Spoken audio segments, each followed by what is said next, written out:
അന്നേരം ഇടനിലക്കാരെ മൊത്തത്തിൽ കുടിയിറക്കിയോ ശബരിമലയിൽ? മൊത്തത്തിലെന്ന് എനിക്ക് പറയാൻ പറ്റില്ലെങ്കിലും ആ നിങ്ങളിവിടെ സ്വീകാര്യരല്ല എന്നൊരു സന്ദേശം കൊടുക്കാൻ എനിക്ക് ഒരു പരിധിവരെ യു ആർ നോട്ട് വെൽക്കം. ഞങ്ങൾക്ക് ഇടനിലക്കാരുടെ ആവശ്യമില്ല. ഭക്തനും അയ്യപ്പനും ഇടയിൽ ഞങ്ങൾക്ക് ഈ ബ്രോക്കേഴ്സിൻ്റെ ആവശ്യമില്ല.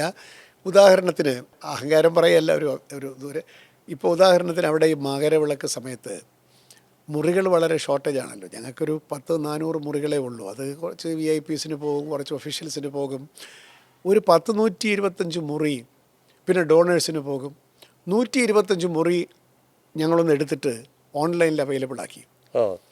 13-ാം തീയതി 12, 13, 14 3 ദിവസമേ കിട്ടിയുള്ളൂ. അപ്പോഴത്തേക്കും പോയി.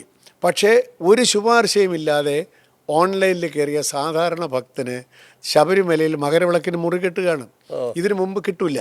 കാരണം ഈ ഇടനിലക്കാരും വലിയ ഏജൻസികളും ഒക്കെ വന്ന് അങ്ങ് പലരുടെയും പേരിലങ്ങ് എടുത്തിട്ട് മുറി വയ്ക്കും. മുറിയുണ്ടോ? ഇല്ല. ദേവസ്വം ബോർഡിൽ മുറിയില്ല, പക്ഷേ ഞങ്ങളുടെ മുറിയുണ്ട്. എന്താ വില? 1.25 ലക്ഷം രൂപ.